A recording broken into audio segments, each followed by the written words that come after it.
kebesaran-Mu.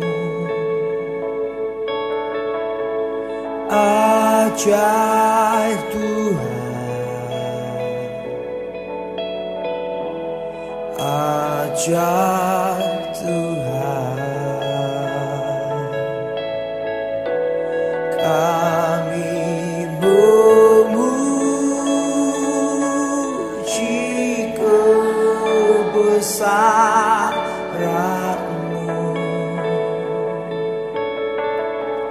Ajaib Tuhan,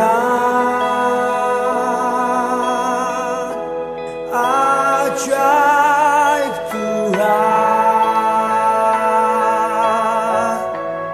kami memuji kebesaran-Mu.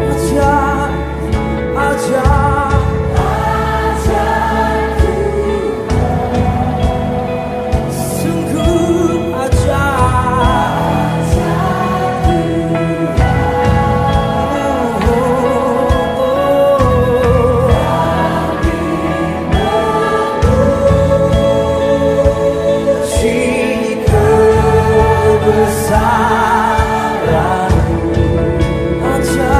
ajaib.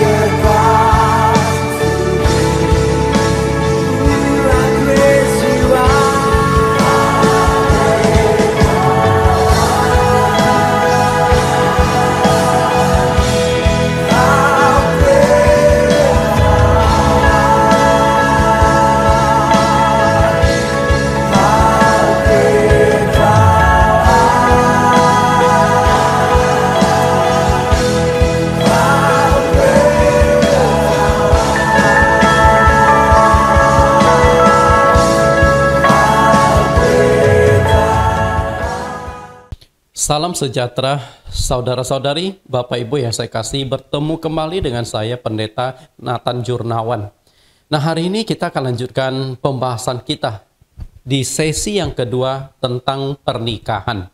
Nah, karena ibadah ini ataupun firman Tuhan ini cocok untuk anak-anak muda, maka hari ini pembawaan saya agak santai dengan hanya menggunakan batik karena menyesuaikan kebutuhan dari anak-anak muda ini. Kita akan mulai ibadah kita ini.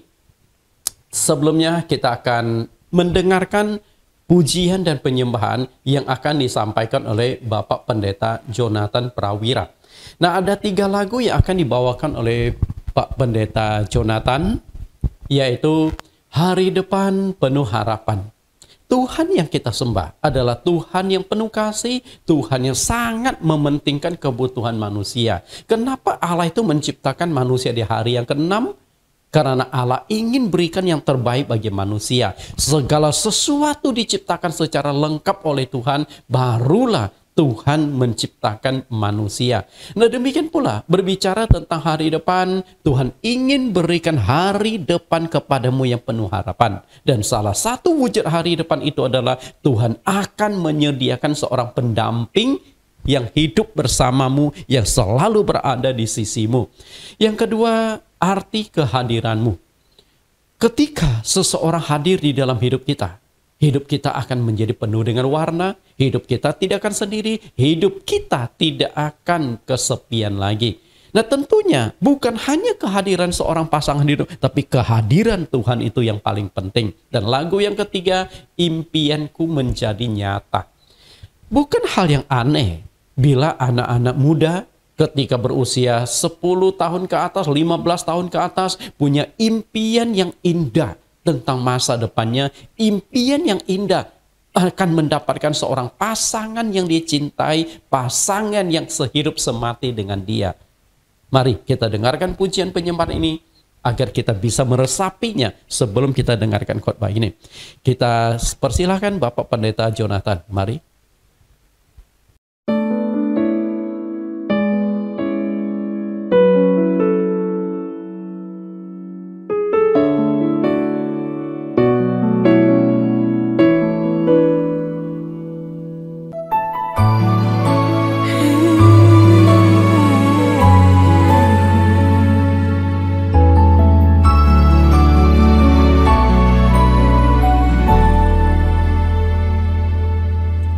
Setinggi langit dari bumi, jalanmu tak terselidiki. Namun yang percaya akan melihat semua indah pada waktu yang tepat. Yang takkan memberi batu bagi yang minta roti. Di balik setiap pencobaan ada berkat besar yang kau sediakan. Ku tahu rancangan yang ada padamu tentang diriku, bukan rancangan kecelakaan, tetapi rancangan damai sejahtera, untuk memberikan hari depan yang penuh dengan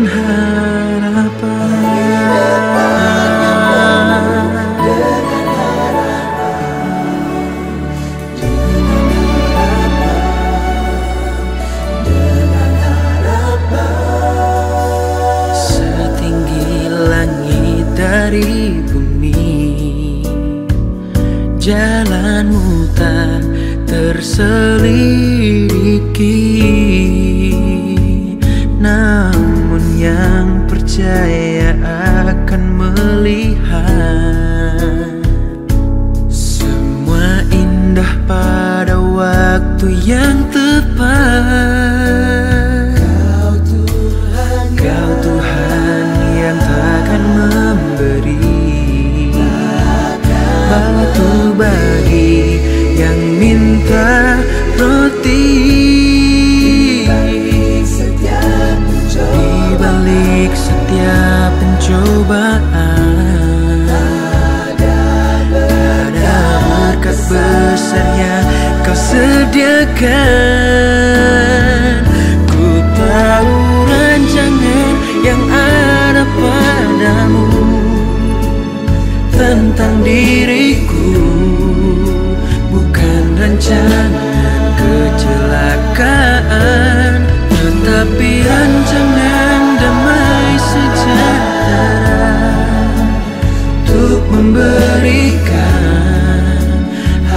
hari depan yang penuh dengan harapan. Ku tahu rancangan yang ada padamu tentang diriku, bukan rancangan kecelakaan, tetapi rancangan damai sejahtera, untuk memberikan hari depan yang penuh dengan harapan.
Jalanmu tak terselami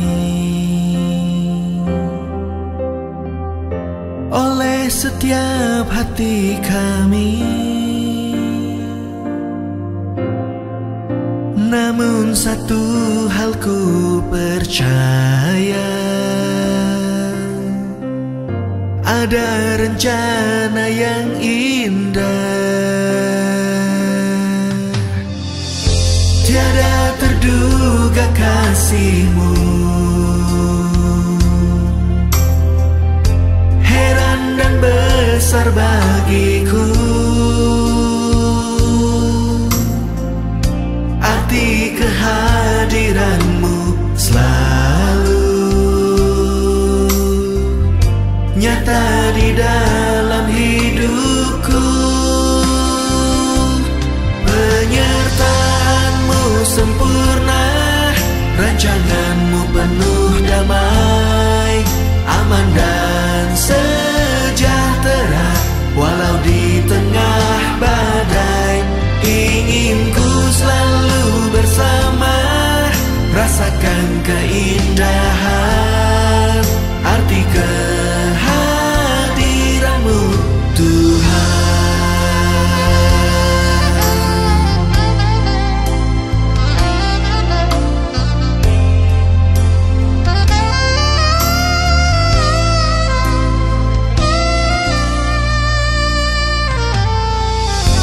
Jalan-Mu tak terselami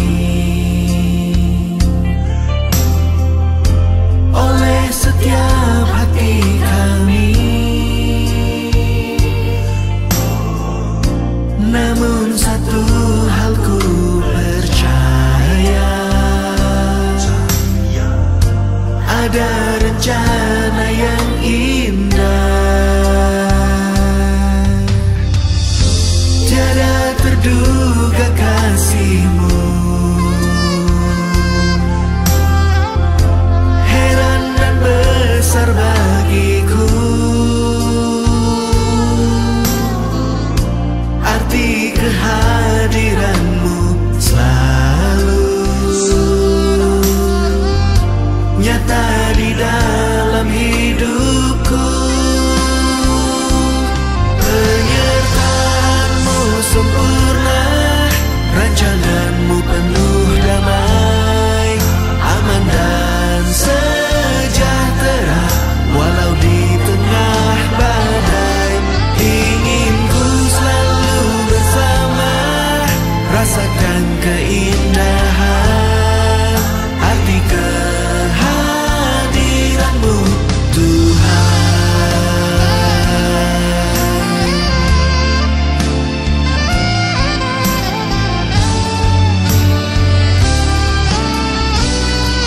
Penyertaanmu sempurna, rancanganmu penuh damai, aman dan sejahtera walau di tengah badai.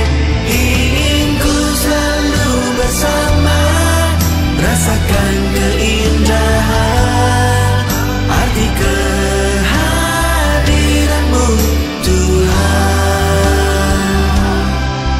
Arti kehadiranmu Tuhan.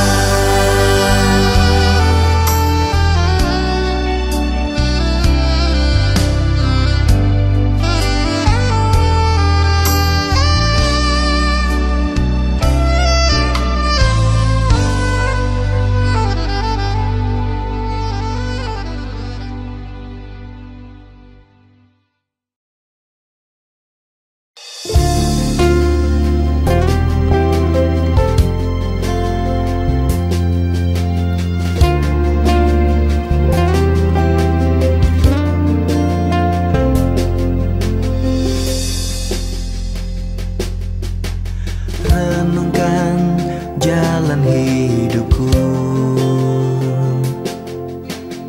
adalah kasih karuniamu. Tak pernah ku tahu nantikan bertemu Allah yang baik sepertimu. Renungkan jalan hidupku adalah kasih karuniamu. Tak pernah ku tahu nantikan bertemu Allah yang baik sepertimu.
sepertimu.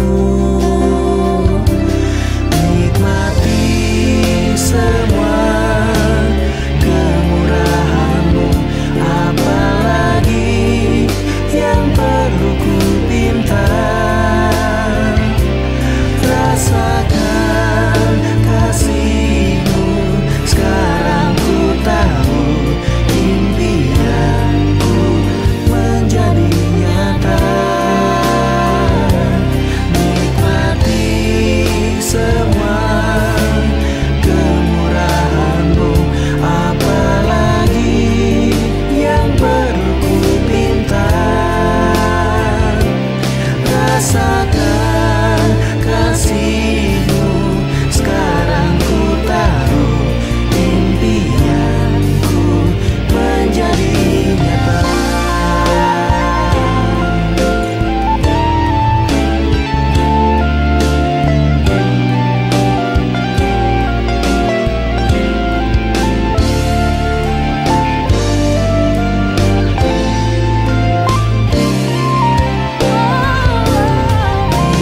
Nikmati semua kemurahan-Mu, apalagi yang perlu ku pinta. Rasakan kasih-Mu, sekarang ku tahu impianku menjadi nyata. Nikmati semua kemurahan-Mu, apalagi yang perlu ku pinta. Rasakan kasih-Mu, sekarang ku tahu impianku menjadi nyata. Impianku menjadi nyata. Impianku menjadi nyata.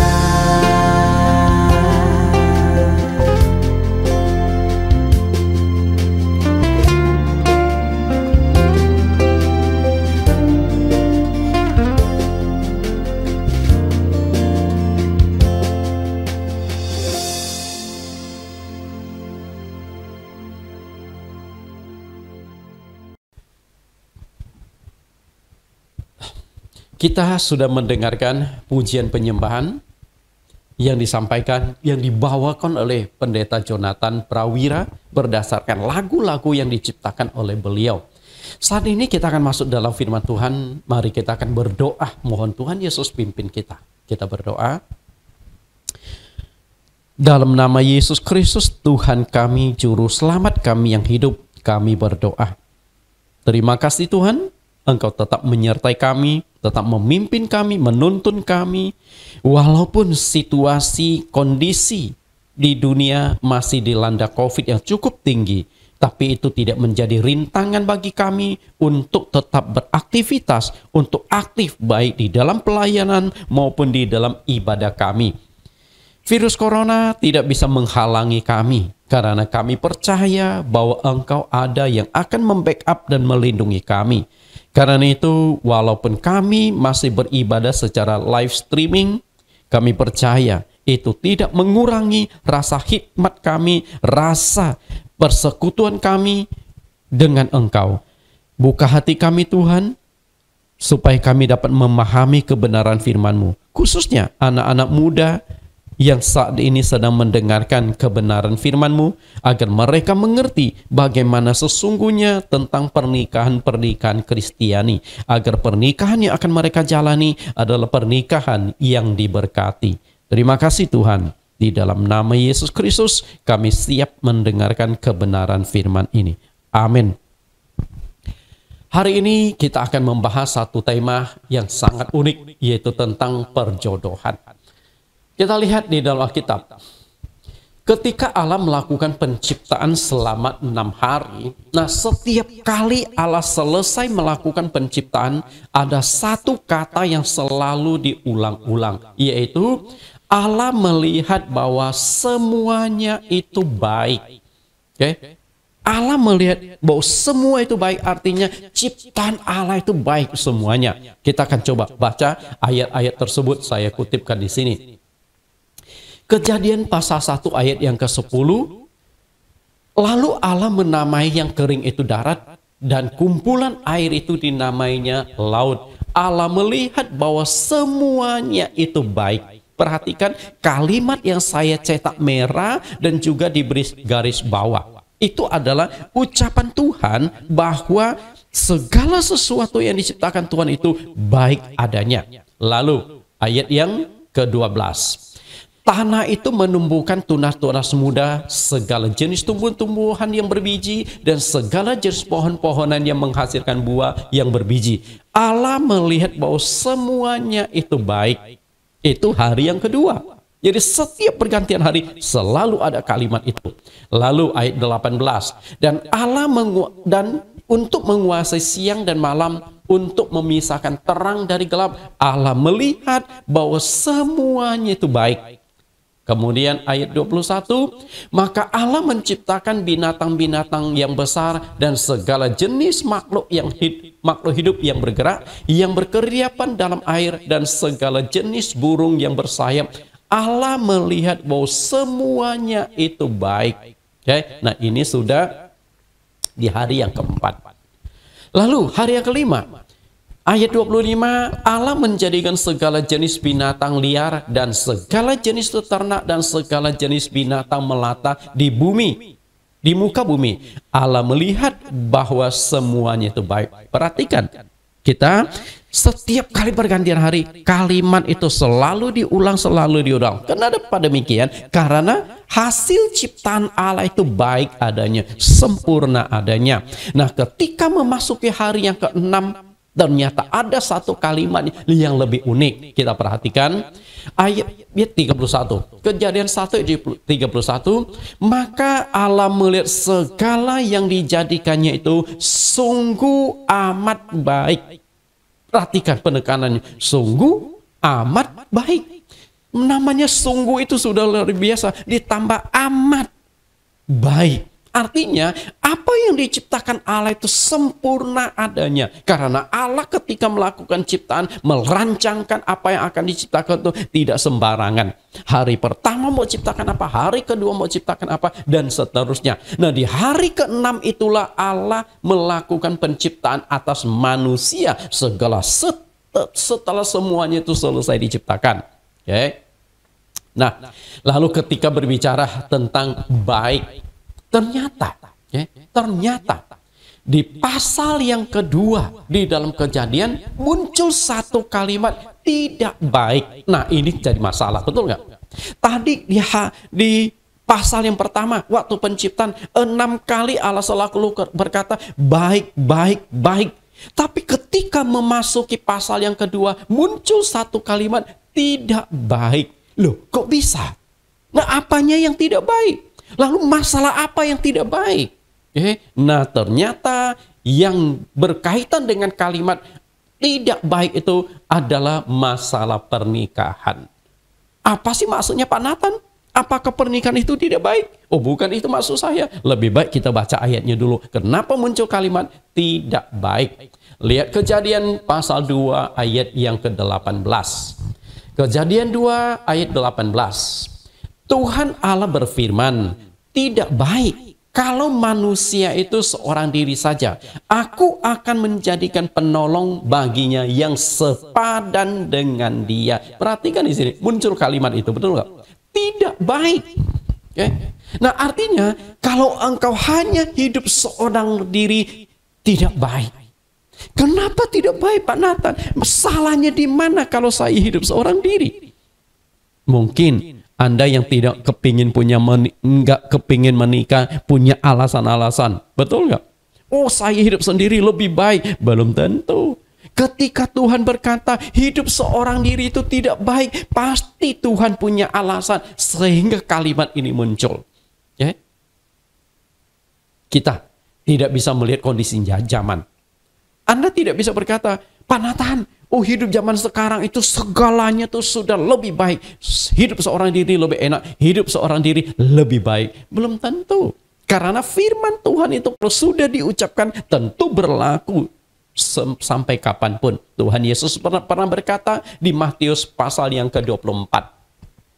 Langit dan bumi akan berlalu, tapi perkataanku tidak akan berlalu. Artinya firman Tuhan tetap berlaku. Ketika Tuhan katakan tidak baik kalau hidup seorang diri, pasti Tuhan punya alasan-alasan tertentu yang mungkin tidak terpikirkan oleh kita sebelum kita memasuki jenjang pernikahan. Nah, kita akan lihat tentang kenapa tidak baik ini. Tidak baik, maksud firman Tuhan di sini adalah jika manusia hidup hanya seorang diri tanpa pasangan itu tidak baik. Di mana tidak baiknya? Betul nggak? Pak Nathan, di mana tidak baiknya? Saya merasa enjoy aja, saya merasa baik-baik saja, saya merasa happy saja hidup seorang diri. Betulkah itu? Pasti ada masalah yang tidak baik. Di mana tidak baiknya? Engkau tidak akan memiliki seorang penolong ketika engkau hidup seorang diri. Betul? Siapa yang akan menolong Anda? Ada hal-hal tertentu di mana kita tuh membutuhkan seorang penolong. Misalnya, ketika engkau sakit tidak ada yang menolong. Oh, saya kan bisa ke dokter. Oke, mungkin Anda waktu sakit bisa ke rumah sakit. Setelah pulang belum sembuh, siapa yang akan merawat Anda? Anda akan berkata, oh kan ada mama papa saya. Mereka sudah tua. Nah, atau, oh saya bisa panggil orang dan sebagainya. Bapak, ibu, adik-adik, saudara-saudari, ada kondisi-kondisi tertentu ketika engkau sakit parah itu tidak ada orang yang bisa merawat selain pasangan hidupmu. Misalnya, ketika engkau tidak berdaya, mandi harus dimandikan oleh orang lain. Siapa yang bisa memandikan Anda? Maaf kata ya, dengan telanjang bulat. Orang tuamu disuruh mandikan Anda dengan kondisi Anda telanjang bulat. Anda sudah dewasa, bukan anak kecil lagi. Bisa nangkap? Tidak bisa.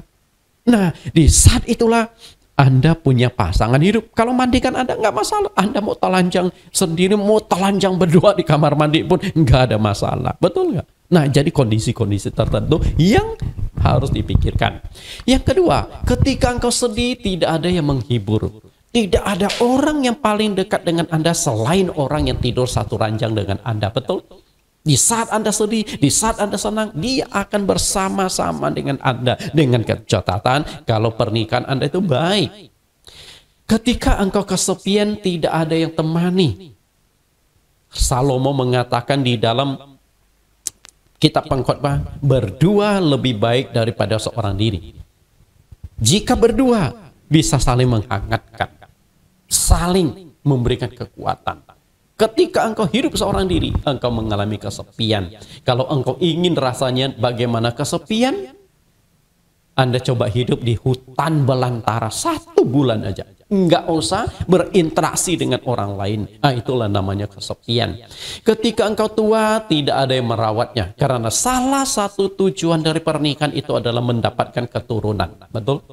Nah, di saat kita sudah tua, siapa yang akan merawat? Siapa yang akan peduli? Beda dirawat orang lain dengan anak sendiri. Walaupun orang lain kita bisa bayar perawat untuk merawat kita. Tapi yang namanya mereka merawat kita itu karena uang, karena dibayar, betul. Tapi kalau anak kandung kita sendiri merawat kita karena itu darah daging sendiri, dia masih respect, masih hormat, masih berbakti kepada kita, masih mau membalas budi kepada kita. Beda. Kemudian mengalami beban berat, engkau dianggap tidak laku. Jadi ini masih dunia timur. Ketika engkau sudah berumur tidak dapat pasangan, dianggap tidak laku. Bujang lapuk, perawan ting-ting. Nah, ini kan gak enak kalimat itu. Kemudian tidak ada generasi penerus di dalam keluargamu. Khususnya untuk suku-suku tertentu, termasuk orang Chinese.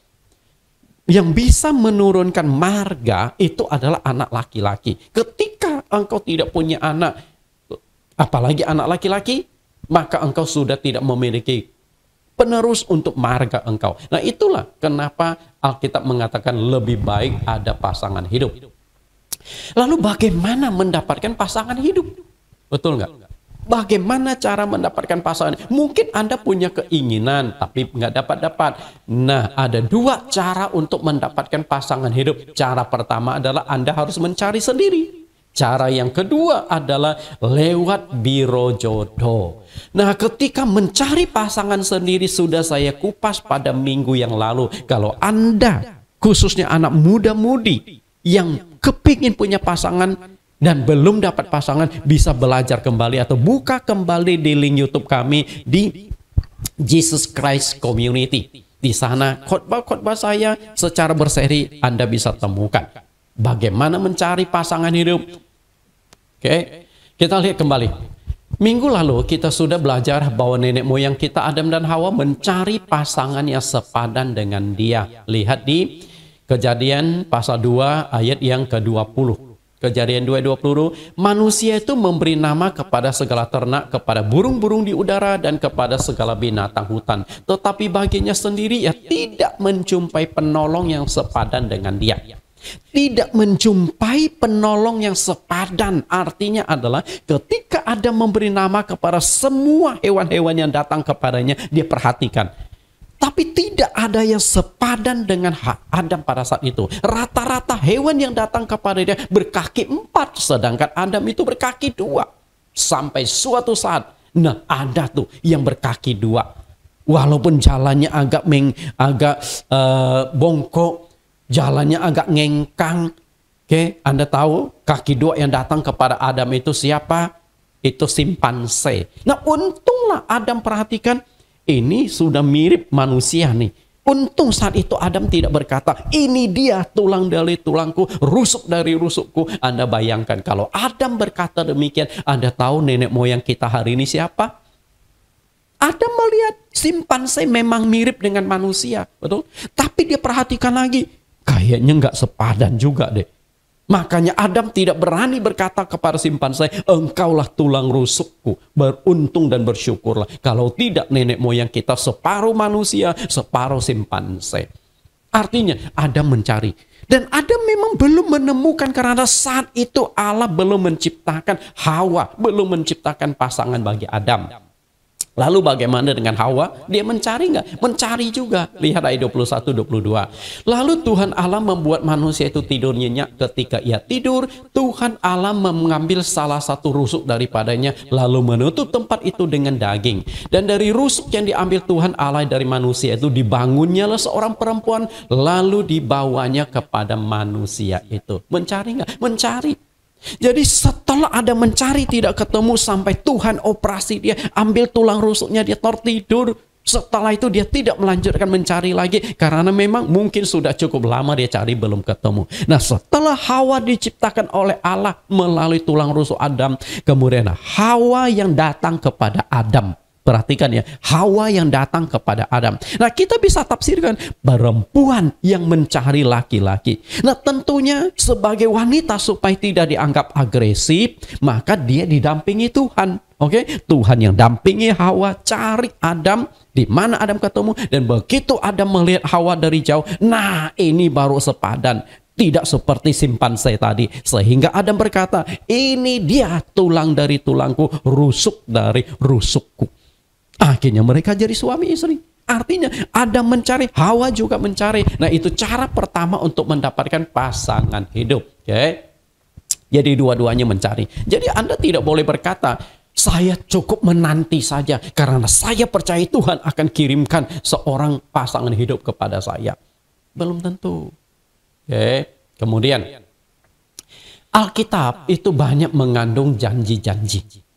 Banyak mengandung janji-janji. Tapi janji-janji bersyarat itu seringkali syaratnya itu harus engkau tepati, baru janji Allah itu bisa engkau dapatkan. Misalnya kesembuhan penyakit, lalu janjikan berkat berlimpah, Allah memberi janjikan perlindungan, keamanan, Allah menjanjikan jodoh dan lain sebagainya. Nah, di dalam janji-janji yang Tuhan bertawarkan itu, untuk memperoleh janji-janji tersebut ada upaya atau usaha manusia. Artinya tidak cukup hanya tunggu. Misalnya Tuhan menjanjikan kesembuhan penyakit. Kalau engkau tidak bersujud, tidak berdoa, tidak memohon penyembuhan dari Tuhan, Tuhan akan sembuhkan engkau enggak? Tuhan menuntut kita berdoa, tekun berdoa untuk dapatkan kesembuhan. Bukan Tuhan tidak sanggup menyembuhkan kita, tapi masalahnya ada upaya enggak kita mencari berdoa kepada Tuhan atau berkat. Tuhan siap memberkati. Dan di dalam Alkitab banyak tokoh-tokoh yang diberkati Allah secara luar biasa. Tapi kalau engkau tidak bekerja, apakah bisa diberkati? Kalau hanya dengan berdoa saja orang itu bisa diberkati, bisa menjadi kaya. Anda tahu nggak siapa yang paling kaya di dunia? Tidak lain pendeta. Yang kerjanya doa melulu. Mungkin Anda jam 12 malam, jam 1, jam 2 malam, engkau sudah meluk guling, sudah di alam mimpi. Tapi pendeta kadang-kala masih siapkan bahan khotbah, kadang-kadang masih mendoakan ini, mendoakan itu. Belum pernah saya jadi pendeta 30 tahunan, berdoa tengah malam, haleluya, haleluya. Tahu-tahu pluk, jatuh 1 kilo emas dari langit, belum pernah. Untuk bisa diberkati, engkau harus bekerja. Nah, demikian pula masalah jodoh. Tuhan memang sediakan jodoh, tapi ada upaya kita untuk mencari, ada upaya kita untuk berusaha. Bisa nangkap nggak? Karena itulah, ketika berbicara tentang perjodohan, maka hari ini kita juga akan berbicara, Adam dan Hawa mencari. Nah, kalau Anda tidak mencari, tapi ada cara lain untuk mendapatkan pasangan hidup, yaitu lewat biro jodoh. Kalau tadi Anda yang aktif, nah kalau ini Anda mungkin lebih pasif. Tapi bukan berarti Anda pasif dalam arti tidak ada upaya. Anda juga ada upaya untuk dapatkan pasangan hidup, tapi melalui perantaraan orang lain, melalui media, supaya Anda dipertemukan dengan jodoh engkau. Indonesia, ketika berbicara dengan perjodohan, ada satu novel yang sangat terkenal yang ditulis oleh Marah Rusli. Nggak tahu namanya kenapa disebut Marah Rusli ya. Novel itu namanya Siti Nurbaya. Oke, jadi Indonesia dalam satu masa sangat terkenal sekali dengan masalah perjodohan. Nah, sampai dibuatkanlah sebuah novel Siti Nurbaya dengan judul Kasih Tak Sampai. Itu judul novelnya. Pengarangnya Marah Rusli. Nah, kisah ini terjadi di sebuah kota di Indonesia, yaitu Padang. Nah, kalau Anda yang suka restoran Padang, suka makanan Padang, nah peristiwa ini terjadi di kota Padang. Diterbitkan oleh Balai Pustaka di Jakarta tahun 1992. Novel itu tebalnya 271 halaman. Tokoh-tokoh utama di dalam novel tersebut adalah Siti Nurbaya sebagai yang wanita, lalu Samsul Bahari itu adalah yang berperan sebagai laki-laki atau pacarnya dari Siti Nurbaya. Selain itu ada Datuk Maringgi, Baginda Sulaiman, dan Sultan Mahmud. Siapakah Datuk Maringgi? Jadi ceritanya begini, ini sekilas. Di kota Padang. Nah, Siti Nurbaya ini ternyata waktu masih kecil dia sudah ditinggalkan oleh ibunya yang sudah meninggal. Jadi dia hidup dengan ayahnya bernama Baginda Sulaiman. Baginda itu bukan berarti dia jadi raja, enggak. Hanya namanya kebetulan Baginda Sulaiman. Ayah dari Siti Nurbaya itu seorang pedagang, seorang pengusaha. Tapi sayang, dia menjadi pengusaha itu bukan dengan modal sendiri. Memang cukup sukses usaha dia. Bukan modal sendiri, tapi modal pinjaman. Dan salah satu orang yang meminjamkan uang untuk Baginda Sulaiman itu namanya Datuk Maringgi. Memang dia sudah cukup tua. Ya, tapi dia kaya sehingga dia memberikan pinjaman-pinjaman.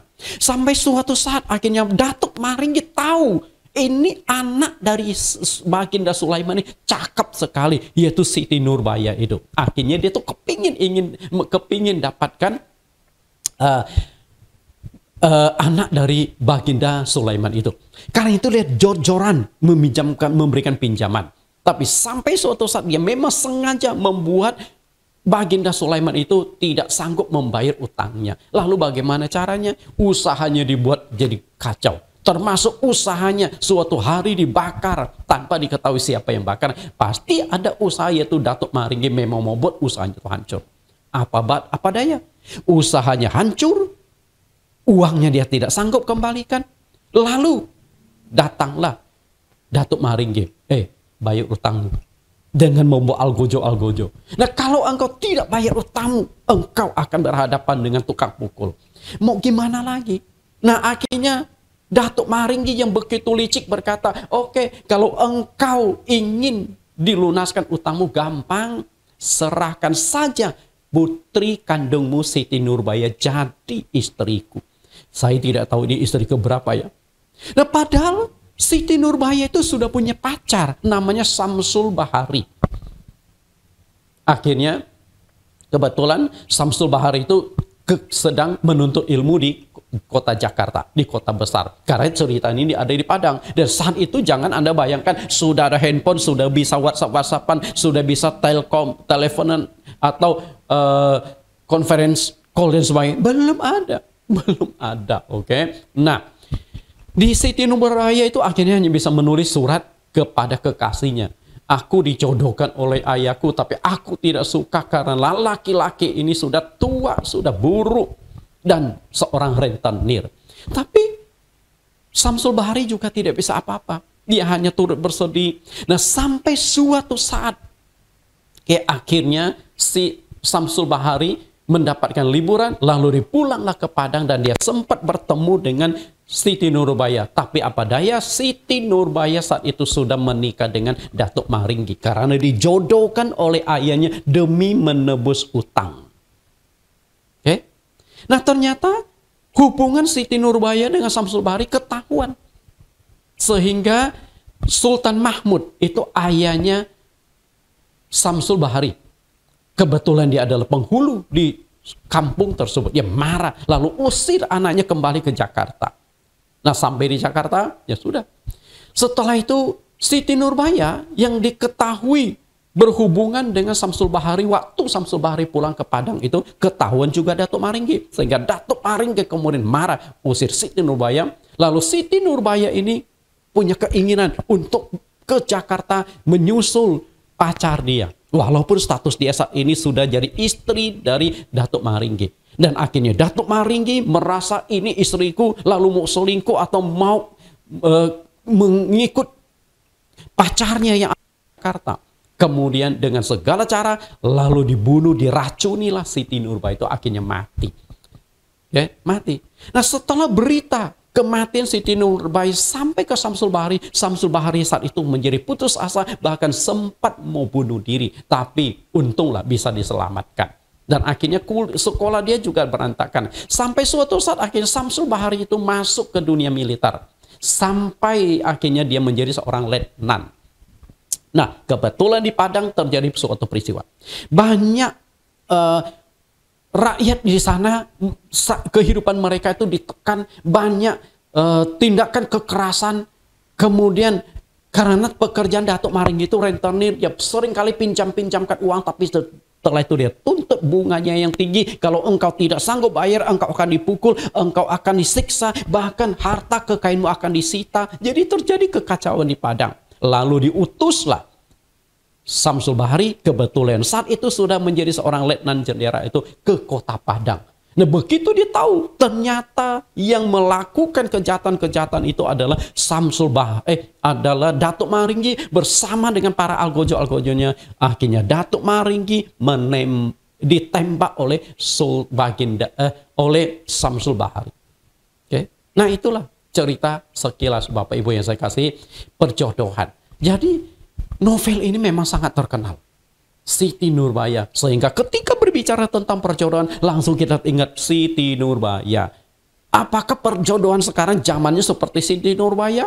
Jadi jangan punya image. Walaupun novel tersebut menceritakan tentang perjodohan, tapi perjodohan pada zaman itu adalah perjodohan yang demi kepentingan-kepentingan. Sama seperti Baginda Sulaiman menjodohkan anaknya dengan Datuk Maringgi. Bapaknya itu tahu bahwa Datuk Maringgi itu sudah tua, namanya sudah Datuk. Tapi karena demi menebus utangnya yang tidak sanggup bayar, maka menjodohkan putrinya dengan orang yang sudah tua. Sedangkan ayahnya juga tahu putrinya itu punya pacar yang bernama Samsul Bahari. Oke. Ini sekilas tentang perjodohan. Tapi yang akan saya kupas pada saat ini bukan jodoh seperti zaman Siti Nurbaya. Kita lihat. Adam dan Hawa ada dua teknik untuk mendapatkan pasangan. Teknik yang pertama tadi saya sudah katakan mencari. Mencari. Tapi yang kedua itu sebenarnya itu ada teknik perjodohan. Kenapa saya katakan ada teknik perjodohan? Kalau Adam kan jelas sekali mencari tapi tidak ditemukan. Sedangkan Hawa itu saya bisa katakan itu sebagai perjodohan. Kenapa saya katakan perjodohan? Karena saat itu Tuhanlah yang bertindak sebagai biro jodoh. Adam, Hawa, mereka sama-sama belum tahu apakah sudah ada pasangan hidupnya karena belum dipertemukan. Nah, Tuhanlah kemudian menjadi mediator mempertemukan antara Hawa dengan Adam. Betul nggak? Nah, itu juga termasuk perjodohan. Jadi sebenarnya di Alkitab itu cara mendapatkan pasangan itu ada dua. Mencari sendiri atau dijodohkan. Nah, dalam konteks Hawa, itu Hawa dijodohkan Tuhan dengan Adam. Tuhan yang bertindak. Sedangkan mereka berdua itu pasif untuk kali ini. Oke? Nah, kita akan lihat tentang masalah perjodohan ini. Namun dalam Alkitab ada satu pasal yang secara khusus membahas tentang biro jodoh. Anda tahu nggak? Ternyata di Alkitab satu pasal penuh dan pasalnya cukup panjang. Dan secara khusus membahas tentang perjodohan. Anda tahu pasal apa? Kita lihat Kejadian pasal 24 ayat 1 sampai ayat 67. Kejadian pasal 24 ayat 1 sampai ayat 67. Satu pasal ini secara khusus membahas tentang perjodohan. Jadi Alkitab ini banyak membahas topik-topik lain. Tapi di dalam satu pasal 67 ayat yang sudah dibaca cukup panjang ini hanya membahas tentang perjodohan. Nah, di dalam perjodohan tersebut Ribka Ishak dan Ribka dijodohkan. Nah, ini boleh dikatakan kalau mau dibuatkan novel dikembangkan bagus juga itu. Oke, seperti novel Siti Nurbaya tadi, kisah cinta Ishak dan Ribka. Nah, Ishak ini yang akan dijodohkan atau menanti jodoh, dan Abraham itu adalah ayah Ishak, kemudian hamba Abraham itu yang bertindak sebagai biro jodoh. Siapakah yang bertindak sebagai biro jodoh? Hamba Abraham itu namanya? Kemungkinan nama itu Eliezer. Karena Abraham itu banyak sekali budak-budak. Jumlahnya ratusan orang. Tapi ada satu budak kepercayaan Abraham yang paling senior, yang paling dipercaya Abraham. Namanya Eliezer. Kemungkinan itu dia. Walaupun di pasal 24 ayat 1 sampai 67 tidak disebutkan namanya. Hanya disebut budak atau bujangnya Abraham. Tapi kita bisa tafsirkan itu adalah Eliezer. Nah, lalu Ribka ini yang akan dijodohkan, yang akan dijadikan pasangan oleh Ishak. Betuel itu adalah ayah Ribka. Kemudian Laban itu adalah saudara laki-laki Ribka. Jadi kalau dibuatkan novel, nah itulah kisah dan para pelaku di dalam novel tersebut. Seperti novelnya Siti Nurbaya itu. Kita lihat. Satu pasal Alkitab secara khusus membahas tentang perjodohan. Pasti ada pengajaran penting yang Allah ingin sampaikan kepada kita tentang pernikahan. Kalau tidak, nggak mungkin secara khusus dibahas. Nah, ada orang atau kondisi-kondisi tertentu yang yang memang sulit untuk mendapatkan pasangan. Maka disinilah dibutuhkan adanya peran orang ketiga, peran orang lain yang kita sebut dengan biro jodoh. Jadi biro jodoh itu memang dibutuhkan, Bapak Ibu. Ada beberapa pemuda atau pemudi untuk mendapatkan pasangan memang diperlukan campur tangan pihak ketiga yang disebut biro jodoh. Karena kondisi-kondisi tertentu. Lalu kondisi seperti apa dibutuhkan adanya biro jodoh? Kita lihat faktor umur yang telah meninggi. Kenapa faktor umur meninggi? Pasti ada sebabnya. Banyak muda-mudi zaman sekarang karena kesibukan mereka mengejar karir, mengejar masa depan sehingga tidak sempat lagi memikirkan tentang pernikahan. Beberapa minggu yang lalu saya ketemu sama seorang pengusaha dari Malaysia. Kaya sekali. Jadi setelah ngobrol-ngobrol, karena kita ada sedikit urusan bisnis dengan dia, tentang transfer dari luar negeri, dan dia mau membantu untuk transfer dana dari luar negeri. Setelah hitung-hitung, duitnya itu sekitar 200 triliun. Luar biasa ya, sekitar 200 triliun. Nah, tapi usia 40 tahun lebih baru menikah. Dia orang Malaysia, dapat gadis Medan. Kenapa? Karena sibuk sekali mengejar karir, sampai di akhirnya memang menjadi orang yang sangat sukses, punya perusahaan di Indonesia. Kebetulan kebanyakan investasinya ada di Indonesia, 25 perusahaan. Maka nggak heran, begitu kaya ya. Nah, Kadang-kadang muda-mudi ini sudah sibuk dengan urusan bisnis, sibuk dengan urusan mencari uang, sehingga tidak lagi memikirkan tentang pernikahan. Coba Anda lihat bagaimana sibuknya dua orang. Laki-laki sibuk mencari uang sampai dua tangannya itu sudah terlalu sibuk, sampai akhirnya ini hanya sebuah karikatur atau sebuah animasi, baik laki-laki maupun perempuan sama. Artinya sudah sangat-sangat sibuk. Dua tangan sudah tidak cukup, akhirnya dibutuhkan tangan yang membantu dia. Masing-masing punya 6 tangan. Luar biasa ya, zaman sekarang memang manusia sudah dikuasai oleh duit dan orientasinya mencari duit saja.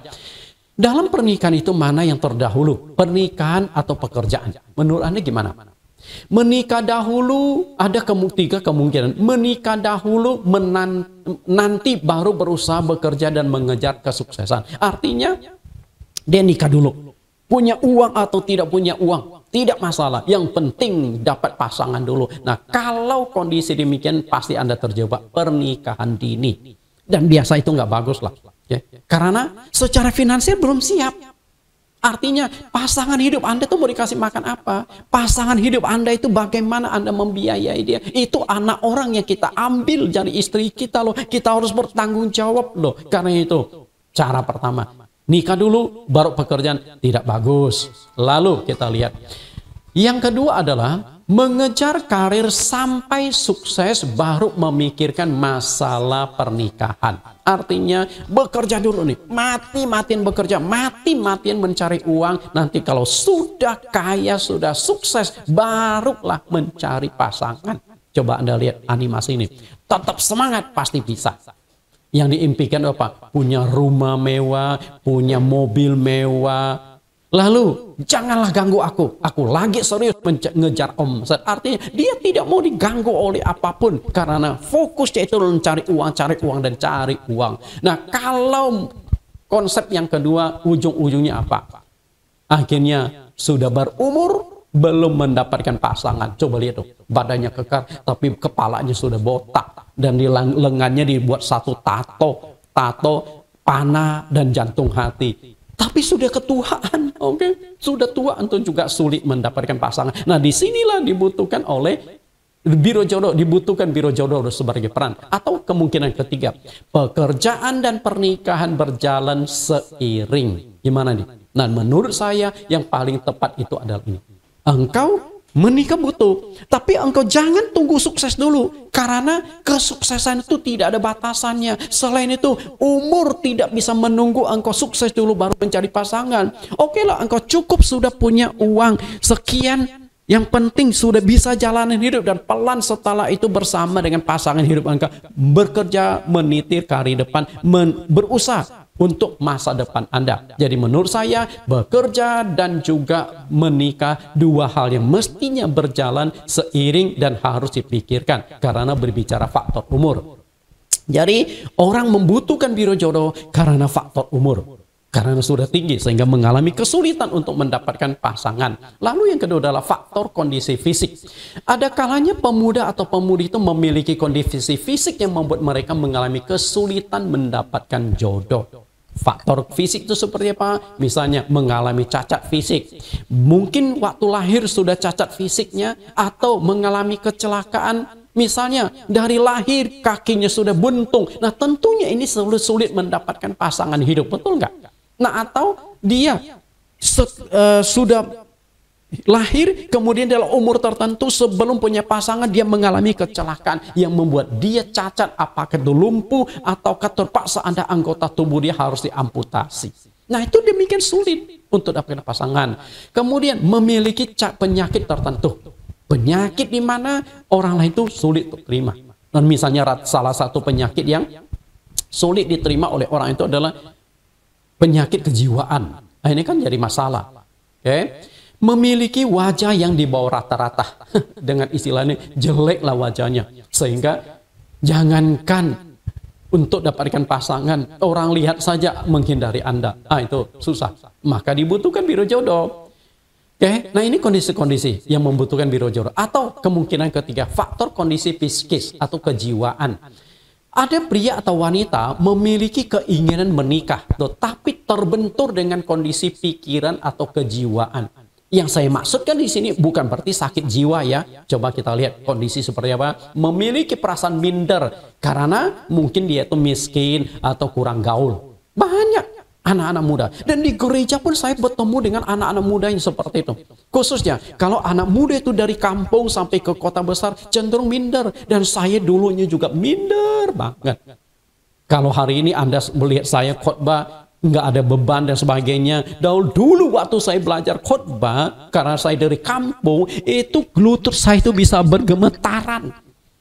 Oh, dulu saya itu sangat-sangat minder, sangat-sangat pendiam. Karena apa? Memang kita dari latar belakang ekonomi yang kurang mampu, dari anak kampung. Oke? Anak kampung. Oke. Nah, itu dibutuhkan biro jodoh. Tapi bersyukurlah setelah sampai di kota pelan tapi pasti saya mengalami proses-proses dan sebagainya sehingga hari ini saya tidak masalah. Segala minder itu sudah Tuhan singkirkan karena saya punya Tuhan yang luar biasa. Rendah hati bagus, rendah diri nggak bagus. Karena rendah diri itu cenderung dengan minder. Tuhan tidak suka kita minder. Atau pernah mengalami pelecehan seksual sehingga takut untuk menikah. Itu bisa terjadi. Ya, sehingga ingatan itu sangat kuat di otaknya. Atau berasal dari keluarga broken home. Dia lihat ayah ibunya menikah, berantem terus, sehingga ujung-ujungnya bercerai. Atau dari kecil sudah ditinggalkan oleh ayahnya atau ibunya. Dan biasa anak-anak seperti ini takut untuk menikah. Atau pernah mengalami kegagalan dalam pernikahan, khususnya duda atau janda. Mungkin mereka tuh termasuk yang menikah dini. Setelah menikah dini berantem terus, tidak cocok, pisah atau cerai. Nah, untuk melangkah menikah lagi, mereka tuh takut pengalaman pahit itu terulang. Nah, disinilah dibutuhkan biro jodoh. Mereka tuh sebenarnya ingin menikah, tapi takut melangkah karena tidak sanggup melepaskan atau membuang pikiran-pikiran tersebut di dalam otak mereka. Nah, di sini sang biro jodoh itu perlu dekati mereka yang punya masalah-masalah seperti itu, lalu coba tawarkan bantuan supaya mereka akhirnya pikiran terbuka. Karena Paulus pun mengatakan di dalam kitab-kitab yang ditulis, kalau janda itu masih muda lebih baik menikah. Ya? Itu masalahnya. Nah, saya sudah sebutkan 3 faktor membutuhkan biro jodoh. Oke. Sayang sekali gereja-gereja atau sinode-sinode gereja itu mengabaikan masalah perjodohan jemaat lokal mereka masing-masing. Kadang-kadang berbagai macam program-program besar, program yang banyak, sehingga salah satu unsur yang sangat penting yang perlu ditangani oleh gereja, yang perlu ditangani oleh hamba-hamba Tuhan itu adalah menjodohkan jemaat yang sudah berumur, jemaat yang sudah punya masalah, atau jemaat yang mempunyai traumatis secara psikis sehingga terabaikan. Sehingga banyak anak-anak muda atau pemudi di gereja tersebut sudah umur waktu menikah tapi belum punya pasangan. Nah, di sini tanggung jawab pendeta, di sini tanggung jawab kita bersama. Kita lihat di sini. Tanggung jawab siapa? Perjodohan jemaat di dalam gereja? Tanggung jawab siapa? Atau kita nggak sadar bahwa banyak anak-anak muda, banyak pemudi-pemudi di gereja yang secara umur itu sudah tinggi dan mereka sebenarnya juga kepingin punya pasangan, tapi mereka tidak mendapatkan pasangan karena faktor-faktor yang sudah saya jelaskan tadi. Tugas siapa? Kita lihat ini tugas siapa? Tanggung jawab di dalam perjodohan jemaat itu adalah yang pertama, kedua orang tua pemuda dan pemudi. Artinya orang tuanya itu harus aktif. Mungkin dekati anak muda atau pemudi, atau orang tuanya meminta bantuan. Siapa yang minta dibantuan di gereja? Gembala jemaat. Kan kadang-kadang gembala jemaat mau menjodohkan ini juga nggak enak. Tapi kalau ada permintaan khusus dari orang tua jemaat, Pak Pendeta, anak saya sudah umur demikian, tolong bantu kalau Pak Pendeta ada pemuda atau pemudi yang cocok untuk anak kami. Pak Pendeta kan pergaulannya luas, Pak Pendeta kan banyak jaringan, atau sering melayani di gereja ini atau gereja itu, bantu ya Pak Pendeta jodohkan. Itu. Atau yang ketiga, seluruh pengurus jemaat gereja lokal punya tanggung jawab di dalam perjodohan jemaat. Seharusnya setiap gereja sinode dan setiap gereja lokal memiliki satu departemen, yaitu departemen perjodohan. Saya katakan ini sangat penting demi anak-anak kita. Maka jangan salahkan anak-anak kita menikah dengan orang yang tidak seiman, karena kita mengabaikan pernikahan perjodohan mereka. Karena itu tanggung jawab kita. Supaya mereka tidak menikah dengan orang luar. Atau supaya mereka akhirnya tinggalkan Tuhan. Kita punya tanggung jawab, punya beban menjodohkan jemaat yang sudah berumur ini. Biro jodoh profesional di dalam Alkitab. Saya kenal banyak biro jodoh. Dan saat ini saya berikan 2 alamat biro jodoh. Kalau Anda pemuda dan pemudi ingin dapatkan pasangan, tapi kondisi-kondisi tertentu yang sudah saya jelaskan. Yang pertama itu adalah sepadan ministry. Mendapatkan pasangan yang sepadan sudah saya khotbahkan minggu yang lalu. Nah, dia punya satu ministry khusus menjodohkan, namanya sepadan ministry. Nah, Anda anak muda atau pemudi yang sedang mengikuti ibadah saat ini, Anda bisa menghubungi Ibu Dahlia di nomor ini, atau Pendeta Simpson dan Delila ya. Kalau ini Dahlia. Ya. Nah, mereka secara profesional khusus menjodohkan orang. Mungkin ada bertanya, Pak, bayar nggak? Lah itu biro jodoh resmi. Ya bayar. Cuman kan harganya saya tidak tahu. Saya nggak dapat upah dari mereka. Saya hanya membantu anak-anak muda, pemuda-pemudi yang ingin mendapatkan pasangan. Tapi karena kondisi-kondisi yang saya sebutkan tadi, sehingga tidak bisa mendapatkan pasangan, bisa memakai jasa mereka. Nah, atau yang kedua adalah Esron Ministry. Nah, Esron Ministry, Anda bisa hubungi Ibu Alin atau Pendeta Esron. Namanya Esron Ministry.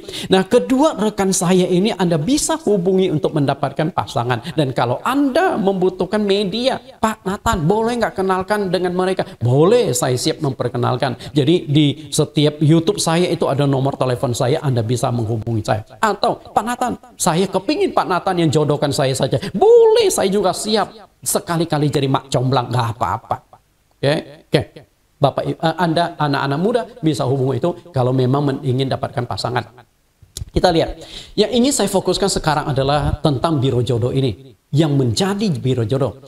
Sebagai biro jodoh, ada etika dan ketentuan yang harus diperhatikan menurut firman Tuhan. Kita belajar kepada Abraham dan pelayan Abraham dalam mencari jodoh bagi Ishak. Hal apa yang harus kita pelajari? Yang pertama kita lihat di Kejadian pasal 24 ayat yang kedua sampai 3. Berkatalah Abraham kepada hambanya yang paling tua dalam rumahnya, yang menjadi kuasa atas segala kepunyaannya. Katanya, baiklah letakkan tanganmu di bawah pangkal pahaku, supaya aku mengambil sumpahmu demi Tuhan Allah yang empunya langit dan empunya bumi, bahwa engkau tidak akan mengambil untuk anakku seorang istri dari antara perempuan Kanaan yang diantaranya aku diam. Tangkap nggak maksud di sini apa?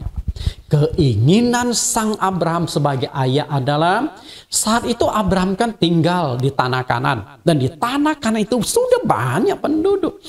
Dan Abraham rupanya tahu persis karakter, kebiasaan dari gadis-gadis tersebut atau gaya hidup dari masyarakat yang ada di tanah Kanaan ini. Di tanah Kanaan itu ada 7 suku bangsa. Ya, ada 7 suku bangsa. Nah, gaya hidup mereka sangat duniawi. Demikian pula mereka dalam penyembahan berhala yang sangat kuat. Makanya Abraham tidak ingin anaknya satu-satunya itu menikah dengan salah satu dari gadis-gadis di tanah Kanaan. Sebagai orang tua, pasti Abraham ingin mendapatkan menantu yang terbaik, ingin agar anaknya mendapatkan istri yang paling baik, dan dia tahu persis bahwa dia dari keluarga yang baik-baik, maka dia juga ingin mendapatkan seorang menantu dari keluarga yang baik-baik. Sedangkan di kiri kanan tempat tinggal Abraham itu banyak gadis-gadis yang kehidupannya itu tidak baik. Makanya walaupun jauh, Abraham suruh bujangnya pulang ke kampung halamanku, cari seorang gadis tanah supaya bisa menjadi istri anakku atau bisa menjadi menantuku. Nah, bujangnya inilah yang dijadikan sebagai jodoh, biro jodoh untuk anaknya. Tuhan melarang umat menikah dengan penduduk Kanaan. Jadi Abraham itu sudah tahu. Makanya Tuhan pun kemudian tegaskan di dalam hukum Taurat Musa, jangan menikah dengan penduduk Kanaan. Kita lihat Ulangan 7 ayat 1-4.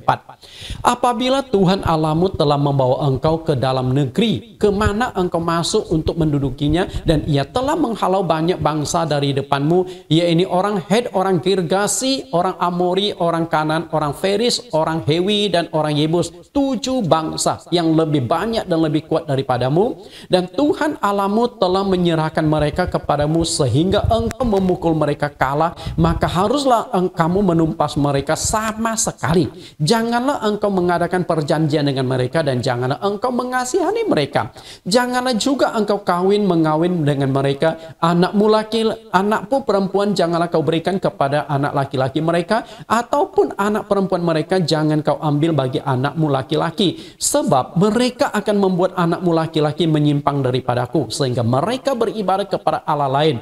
Maka murka Tuhan akan bangkit terhadap kamu dan ia akan memusnahkan engkau dengan segera. Perhatikan di sini, larangan dari Tuhan, jangan engkau mengawin mereka. Anakmu laki-laki jangan ambil anak-anak perempuan di kanan. Demikian pula putri-putrimu jangan diserahkan jadi jangan serahkan untuk laki-laki yang ada di tanah Kanaan.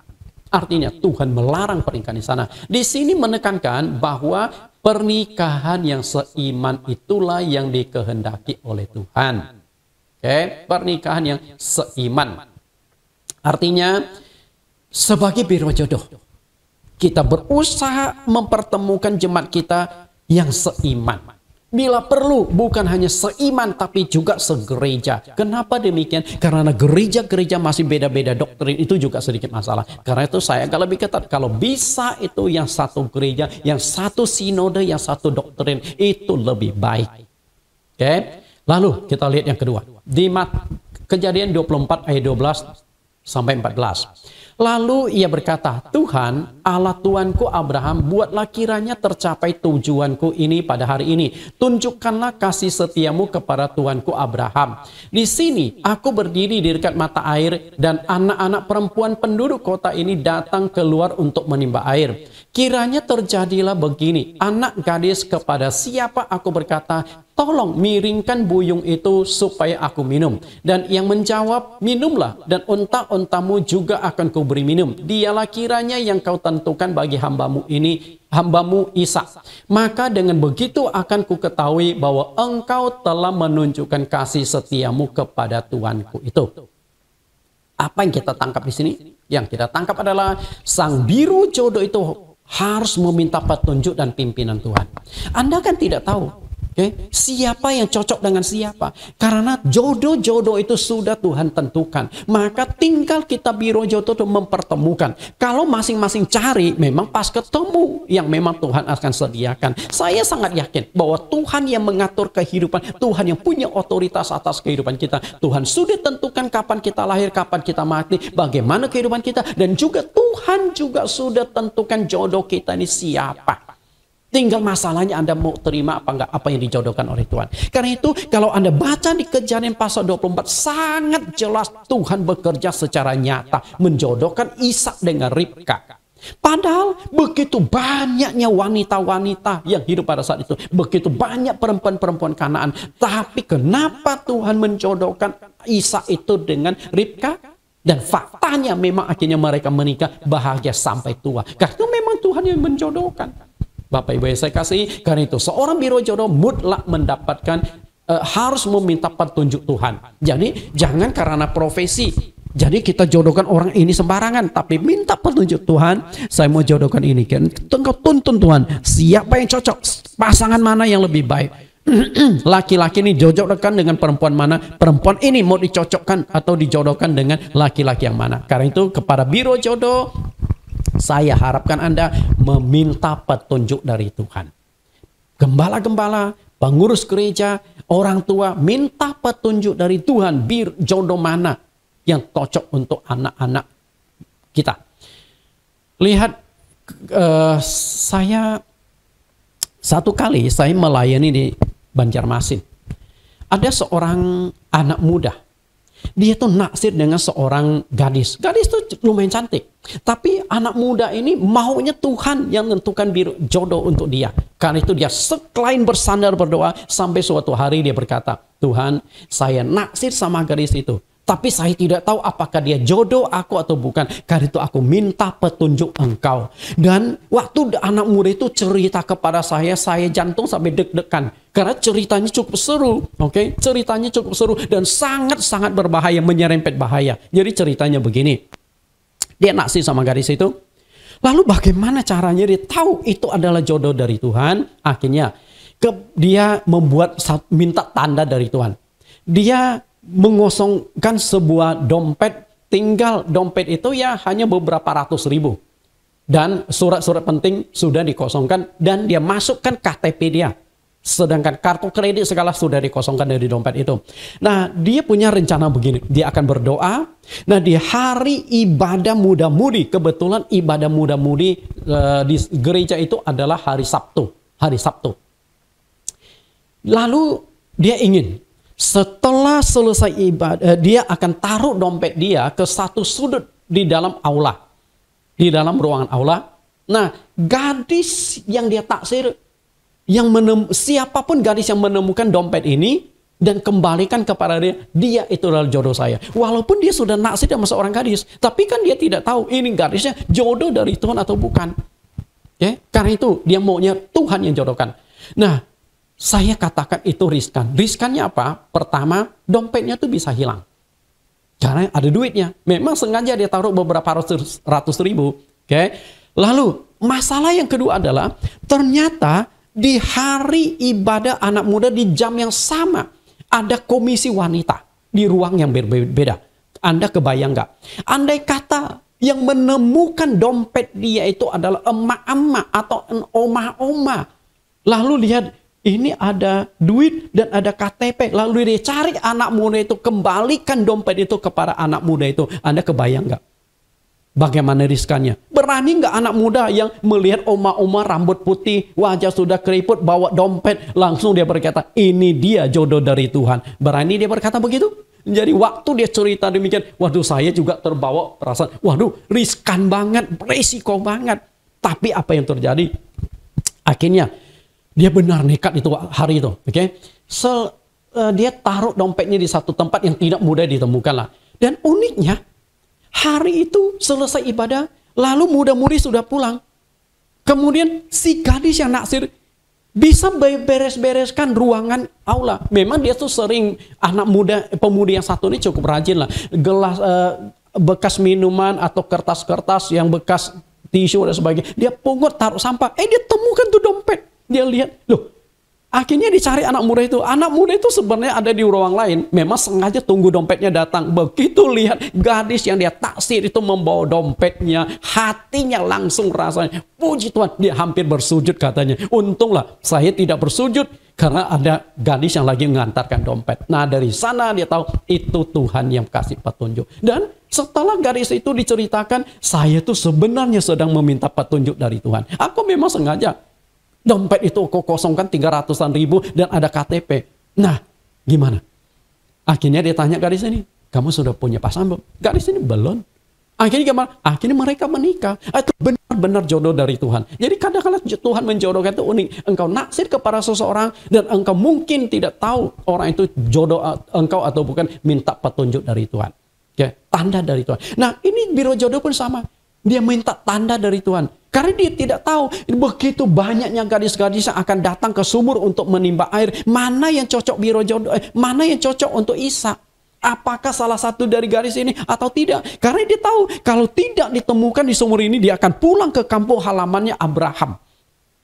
Untuk mendapatkan jodoh bagi Ishak. Tapi belum selesai dia berdoa, Tuhan sudah mengirimkan Ribka yang dia minta tanda, dan tanda itu dipenuhi oleh Tuhan. Dan akhirnya Ribka berhasil dijodohkan dengan Ishak. Artinya Tuhan itu bekerja loh di dalam perjodohan. Makanya sang biro jodoh itu tidak boleh sembarangan. Biro jodoh itu harus mengandalkan Tuhan.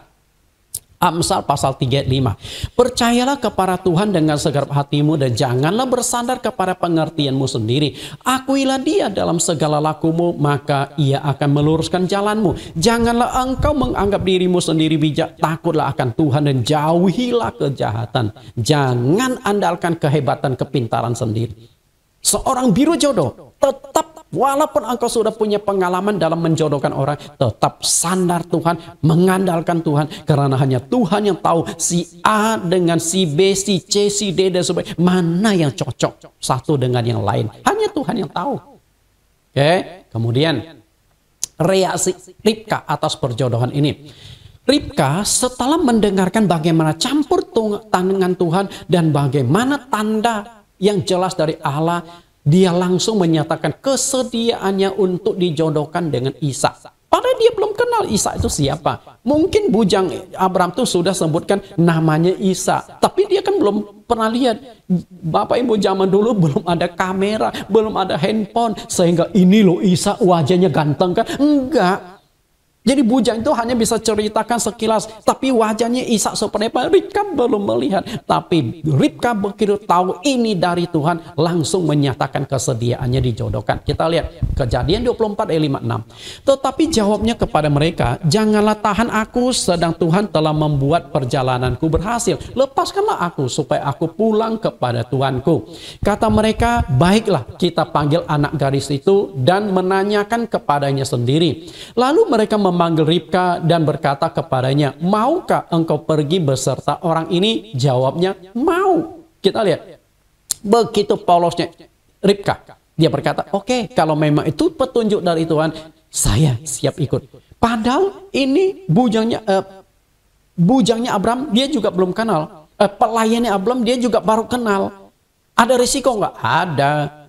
Tapi zaman dulu mungkin belum ada penculikan segalanya ya. Nah, akhirnya pergi. Maka Ribka, saudara mereka itu, dan inang pengasuhnya beserta hamba Abraham dan orang-orangnya dibiarkan mereka pergi. Kalau Anda lihat, ada inang pengasuh. Ribka itu bukan dari keluarga miskin loh.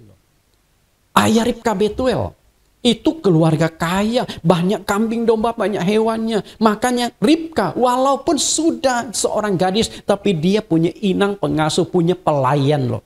Dan bukan hanya satu. Kalau kita baca pasal tadi, pelayan ya Ribka itu cukup banyak. Dan ketika Ribka pergi ketemu dengan Ishak untuk dijodohkan, pelayan-pelayannya juga ikut. Jadi ada beberapa orang, persisnya berapa saya tidak tahu, karena pelayan-pelayan cukup banyak. Artinya ini putri loh, ini orang kaya loh, tapi mau dijodohkan. Oke. Kita lihat lagi reaksi Ishak atas perjodohan ini. Kejadian pasal 24 ayat 63, menjelang senja Ishak sedang keluar untuk berjalan-jalan di padang. Ia melayangkan pandangannya, maka dilihatnya ada unta-unta datang. Ribka juga melayangkan pandangannya, dan ketika dilihatnya Ishak, turunlah ia dari untanya. Katanya kepada hambanya itu, siapakah laki-laki yang berjalan di padang ke arah kita? Jawab hamba itu, dialah tuanku itu. Lalu Ribka mengambil telekungnya dan bertelekunglah ia. Kemudian hamba itu menceritakan kepada Ishak segala yang dilakukannya. Kita lihat. Jadi setelah hamba itu ketemu sama anak tuannya, yaitu Ishak, lalu hamba itu menceritakan perjalanannya bagaimana, lalu Tuhan bekerja bagaimana, tanda-tanda yang diminta dari Tuhan digenapi oleh Tuhan. Lalu bagaimana reaksi Ishak? Ternyata Ishak juga orangnya percaya jodoh itu dari Tuhan. Kita lihat ayat yang ke-67. Lalu Ishak membawa Ribka ke dalam kemah Sarah ibunya dan mengambil dia menjadi istrinya. Ishak mencintainya dan demikianlah ia dihiburkannya setelah ibunya meninggal. Selesailah perjodohan ini. Tugas biro jodoh selesai. Dan sudah berhasil mempertemukan mereka. Dan mereka, Ishak dan Ribka, hidup bahagia, punya anak cucu dan sebagainya. Sampai hari ini kita lihat hasil dari perjodohan tersebut adalah munculnya bangsa Israel. Benar gak? Karena dari Abraham lalu Ishak, Ribka.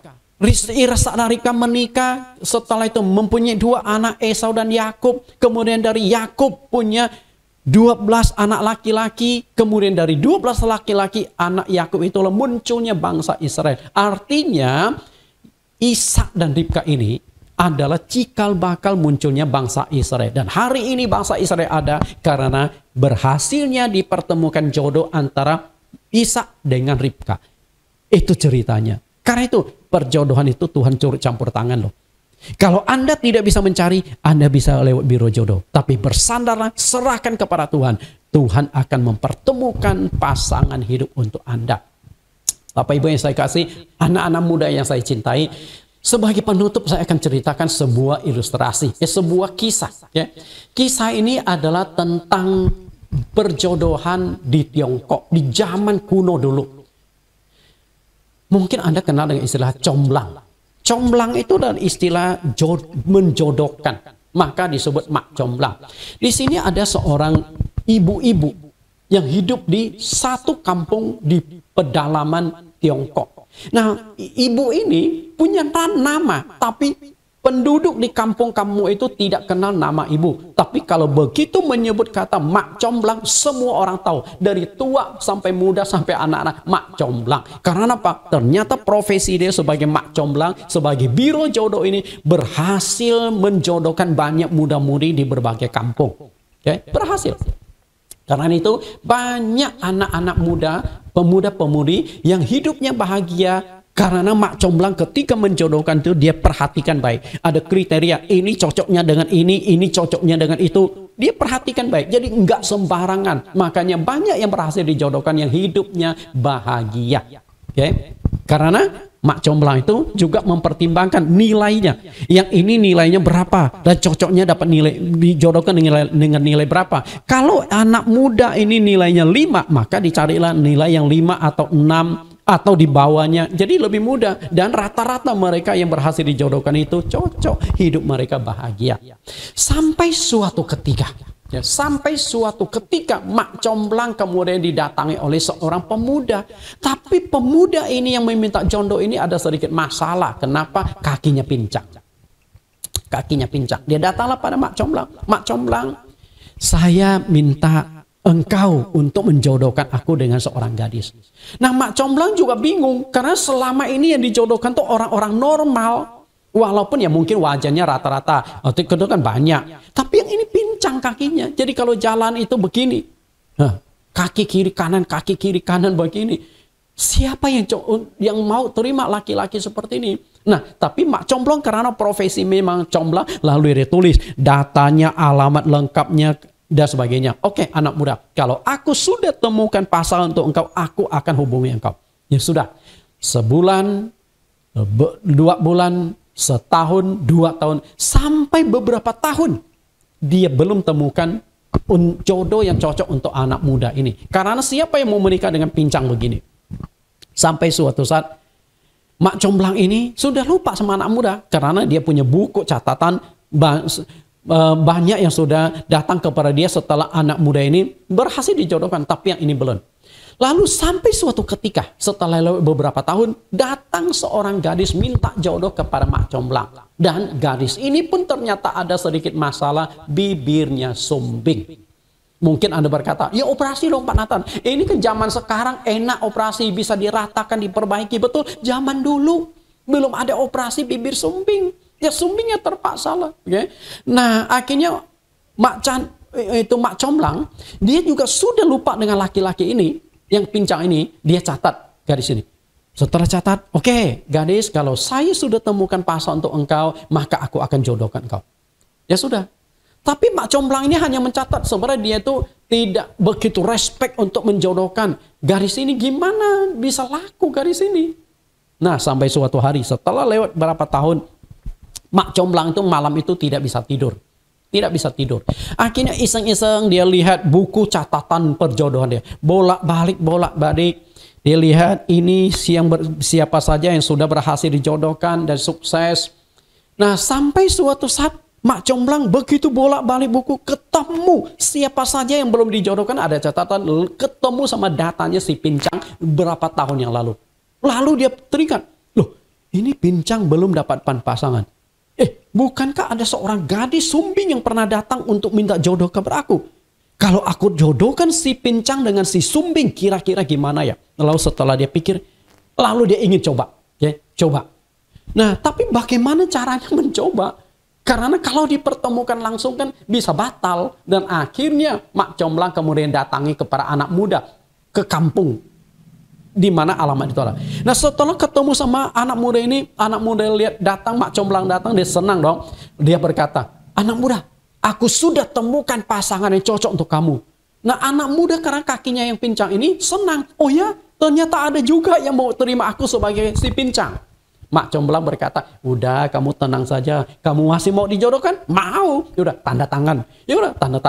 Nah setelah itu Mak Comblang datangi gadis ini karena alamatnya lengkap. Lalu berkata kepada gadis ini, aku sudah temukan pasangan yang cocok untuk kamu. Oh ya, ternyata aku bibir sumbing, masih ada yang mau ya? Ada, tenang saja. Tapi kamu masih serius mau dijodohkan? Lah iyalah, kata si gadis ini. Lalu minta tanda tangan. 1 kali tanda tangan. Oke. Lalu setelah itu Mak Comblang mengatur untuk dipertemukan. Nah gimana ini dipertemukan? Karena bisa batal punya. Nah si Mak Comblang karena pintar. Makanya Mak Comblang berusaha menutupi kekurangan mereka dulu. Nah itu dia. Biasakan kalau anak muda pacaran pun sama kan. Kekurangan Anda tutupi dulu, betul? Anda nggak mungkin tunjukkan kekurangan Anda kepada pasangan Anda waktu pacaran. Nah setelah menikah biasa baru kebongkar kekurangannya, betul nggak?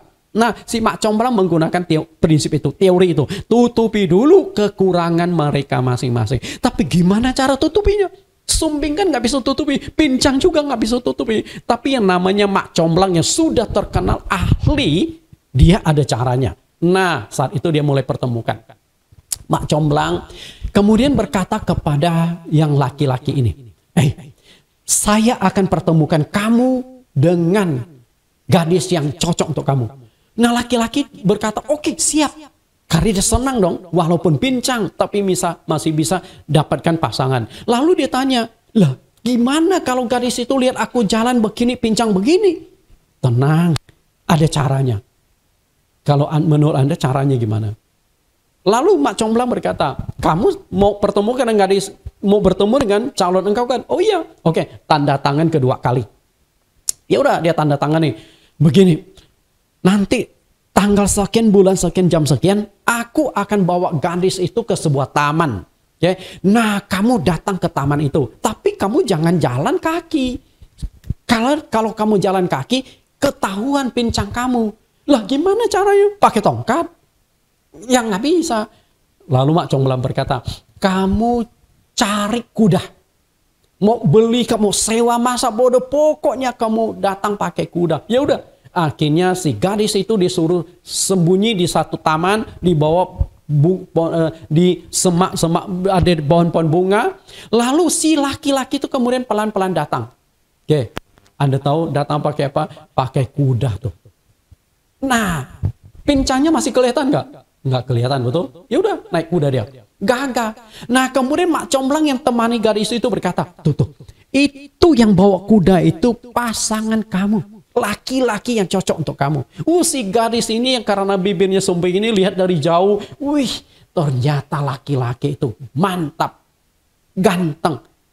Tapi dia nggak tahu ini laki-laki ini pincang. Oke, nggak tahu. Karena apa? Kan dia bawa kuda. Oke, ya sudah. Nah, kemudian setelah itu ditanya kepada gadis ini. Oke, kamu mau dengan laki-laki? Oke, tanda tangan. Oke, tanda tangan. 2 kali tanda tangan sudah, oke. Nah, setelah itu di hari yang lain kemudian si gadis ini mau dipertemukan dengan laki-laki. Kepada laki-laki itu tempatnya masih sama di taman bunga itu. Tapi kali ini si laki-laki ini dikasih tahu kepada oleh Mak Comblang ini, nanti kamu tetap datang pakai kuda ya. Nanti aku akan tunjukkan gadis ini kepadamu. Nah, aku akan munculkan gadis ini. Tapi engkau hanya melihat dari jarak jauh. Jangan terlalu dekat. Nanti ketahuan kakimu yang pincang. Padahal Mak Comblang itu mau tutupi kelemahan atau kekurangan gadis itu. Maka dipesan jangan terlalu dekat. Nanti kakimu yang pincang kelihatan. Si laki-laki itu juga dengan polos. Oke, siap. Ya, dia bawa kuda. Nah, dari jarak tertentu, jarak pandang yang cukup jelas, akhirnya si gadis ini dipertemukan.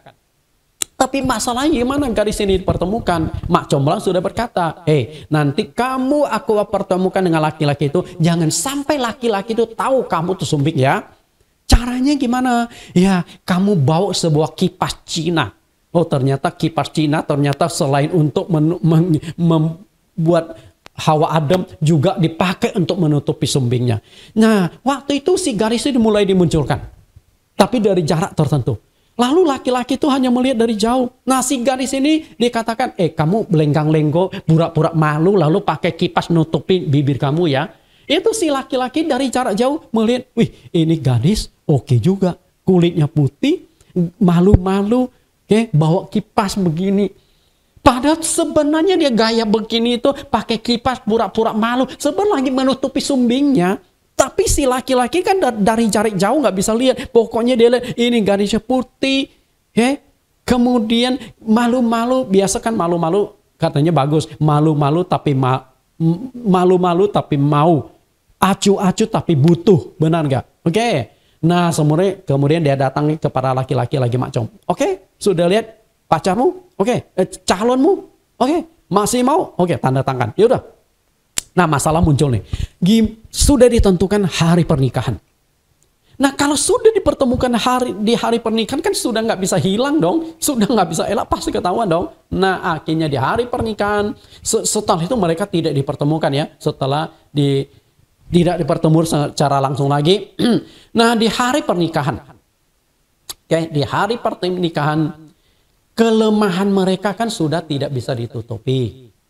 Benar nggak? Waktu dari sebelumnya berhasil ditutupi, laki-laki ditutupi karena saat itu dia pakai kuda. Benar nggak? Kecuali kalau kudanya pakai kuda. Kecuali kudanya pakai gini. Nah, itu mungkin masalah ini. Ini kan kuda. Kalau kuda yang begini pun mungkin susah ya ditunggangin ya. Nah, itu kuda. Lalu yang perempuan itu dia pakai kipas Cina sehingga bisa menutupi sumbingnya. Nah, kali ini kan tidak bisa. Dan apa yang terjadi, Bapak Ibu, saudara-saudari, di hari pernikahan. Si pincang melihat, loh, kok ini gadis sumbing ya? Waduh, aku dibohongi sama mak comblang nih. Lalu si sumbing ini, loh, ini laki-laki pincang kakinya. Aduh, aku dibohongi mak comblang. Ya udah, akhirnya di hari pernikahan tersebut keduanya nggak ngomong, cembetut aja. Karena apa? Merasa dikerjain sama mak comblang. Tapi apa boleh buat? Undangan sudah datang, hari pernikahan sudah berlangsung. Makanya mereka satu hadap kiri, satu hadap kanan. Ya sudahlah. Nah, setelah pernikahan selesai, ya udah, mereka hidup satu rumah. Awalnya mereka tuh merasa canggung dan sulit terima kenyataan. Tapi setelah berlalunya waktu, si gadis ini rupanya rajin dan sopan, karakternya baik. Setiap hari walaupun suaminya tidak begitu suka sama dia, dia layani suami dengan baik, sediakan makanan, minum, sebagainya. Nah, sampai suatu hari keduanya kemudian mulai berpikir. Karena mereka ternyata komunikasi mulai lancar. Akhirnya si pincang berpikir, aku walaupun kaki pincang, tapi masih ada gadis yang masih mau dengan aku. Ya, bersyukurlah. Akhirnya dia mulai hatinya dibuka untuk gadis ini. Nah, gadis ini pun berpikir, aku ini sumbing. Walaupun sumbing, tetapi masih ada laki-laki yang mau terima aku. Ya, akhirnya hatinya mulai terbuka. Dan akhirnya mereka ya sudah resmi jadi suami istri. Padahal menikahnya sudah beberapa waktu yang lalu. Mereka mulai hidup sebagai suami, kontak fisik dan sebagainya. Nah, bahkan suaminya kadang-kadang suka bercanda. Suatu ketika ketemu sama mak comblang bertanya, gimana hidup kalian? Bahagia. Dan suaminya sempat berkata, oh terima kasih mak comblang, istriku baik. Dan istriku tidak pernah marah. Kalaupun dia marah tetap tertawa. Anda tahu nggak? Suaminya ngomong, kalau dia marah tetap tertawa. Ya memang kalau orang sumbing walaupun marah pun tetap ketawa, giginya muncul betul. Nah, itulah satu kisah tentang perjodohan. Artinya apa? Anda muda-mudi Anda yang mau dijodohkan, Anda kan punya kekurangan, punya kelebihan. Terimalah. Tidak ada manusia yang sempurna. Bagaimana engkau menyempurnakan pasangan Anda, itu paling penting. Nah, setelah si sumbing dengan si pincang itu mempunyai anak, ternyata anaknya normal. Tidak ada yang sumbing dan tidak ada yang pincang. Ini kan sebuah pelengkap dalam kebahagiaan. Nah, hari ini kita sudah belajar, sudah bicara tentang masalah perjodohan.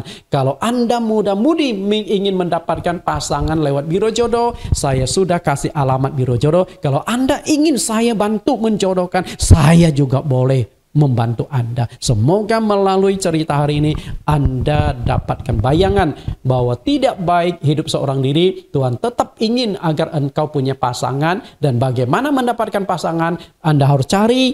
Kalau Anda tidak bisa mencari, Anda bisa lewat biro jodoh. Hanya ada 2 cara itu. Tuhan Yesus memberkati. Kita akan akhiri, kita berdoa. Terima kasih Tuhan, juru selamat kami yang hidup. Engkau sudah menyertai kami dan Engkau sudah memimpin kami, dan hari ini kami sudah belajar bahwa perjodohan ada di tangan Engkau, dan Engkau bisa menggunakan media biro jodoh untuk mempertemukan antara seorang pemuda dengan seorang pemudi. supaya mereka akhirnya menjadi pasangan dan hidup di dalam kebahagiaan. Bagaimana kisah Ishak dijodohkan adalah satu kisah inspiratif bagi anak muda, bagi pemuda dan pemudi, supaya mereka bisa menggunakan media biro jodoh untuk mendapatkan pasangan, supaya mereka tidak ragu-ragu lagi menggunakan jasa biro jodoh ini. Terima kasih Tuhan. Harapan hamba-Mu supaya setiap anak muda, anak-anak-Mu, jemaat-Mu di gereja, bila pada umur tertentu mereka belum dapatkan pasangan, semoga lewat biro jodoh mereka bisa temukan tulang rusuk mereka. Dalam nama Tuhan Yesus kami berdoa. Amin.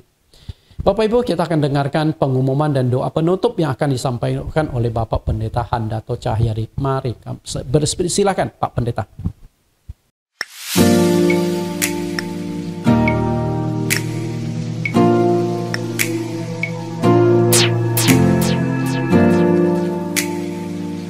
Atas nama pengurus, jemaat, dan simpatisan mengucapkan terima kasih kepada Pendeta Nathan Jurnawan atas pelayanan firman Tuhan hari ini. Kiranya Tuhan selalu memberkati pelayanan dan Bapak dan keluarga. Bapak Ibu yang kami kasihi, sebelum kita masuk dalam doa atas beberapa pengumuman yang akan saya bacakan sebagai berikut. Pengumuman, karena penyebaran COVID-19 yang masih tinggi, untuk sementara kita masih tetap ibadah online lewat live streaming. Harap seluruh jemaat dan simpatisan dalam setiap beribadah bersekutu dengan Tuhan walaupun lewat online. 2. Mengingat dampak pernikahan itu sangat besar dalam kehidupan jasmani dan rohani. Setiap jemaat dan masalah perkawinan yang begitu kacau di akhir zaman, maka ibadah live streaming setiap minggu, Pendeta Nathan mengupas tema perkawinan secara berseri. Minggu depan judul yang akan dikupas adalah tujuan pernikahan. 3. Kelas pengajaran via Zoom setiap hari Senin 5 kali pertemuan dengan topik Kitab Kehidupan. Pesertanya mencapai ada sekitar 100 orang dan diikuti sekitar 20 orang pendeta. Bagi yang tertarik ikut pengajaran ini bisa langsung bergabung dalam Zoom setiap hari Senin jam 19 malam dengan ID 6868686969. Password community Senin ini akan dikupas topik bagaimana namamu tercatat dalam kitab kehidupan. Sinode kita Gereja Yesus Kristus Allah Esa GYAE akan membuka link YouTube dengan khusus memuat pengajaran-pengajaran doktrin dengan nama Sinode GYAE. Topik pelajaran pertama yang akan dimuat adalah sakramen perbasuhan kaki yang terdiri dari 5 sesi. Mari kita sehati doakan jemaat yang sakit. 1. Jemaat yang sakit Bong Ji Jung, Papa Pendeta Nathan kena stroke dan dirawat di rumah. Pendeta Stefanus ginjal dan stroke. Koameng asam lambung. Ibu Nagawati, Ibu Fani, mama dari Pak Kowindi sakit. Bapak Yanto Hartolo, Bapak Pak Ferik paru-paru. Kondisi COVID-19 yang masih tinggi di dunia maupun di Indonesia agar pelaksanaan vaksinasi di Indonesia dapat berlangsung dengan cepat dan tertib. 3. Keamanan dan kedamaian di Indonesia khususnya TNI dalam menghadapi kelompok bersenjata di Papua. 4. Pembelian gedung gereja ibadah JCC. 5. Pengajuan dan pengurusan dana kemanusiaan Yayasan Servik dari luar negeri agar dilancarkan semuanya. Sebelum kami akhiri ibadah, mari kita terima berkat dari gembala kami. Terima kasih, Tuhan Yesus memberkati. Bapak Ibu, anak-anak muda yang saya kasihi, kita sudah mendengarkan pengumuman dan doa penutup. Kita akan akhiri ibadah kita. Mari angkat tangan Anda.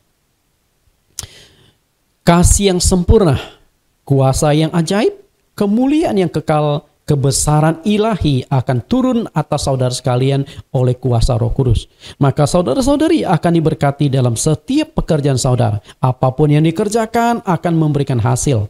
Saudara-saudari akan diberkati dalam keamanan. Kemanapun engkau melangkah, Tuhan akan melindungi langkahmu. Walaupun saat ini virus corona masih tinggi, tapi Tuhan akan menjauhkan engkau dari corona.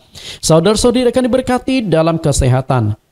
Dokter di atas segala dokter sanggup menyembuhkan apapun penyakitmu. Jika saat ini engkau sedang berjuang melawan virus corona yang ada di dalam tubuhmu, berserulah kepada nama Yesus, maka virus itu akan disingkirkan. Sukacita, damai sejahtera, keharmonisan akan dilimpahkan di dalam keluargamu masing-masing saat ini sampai selama-lamanya.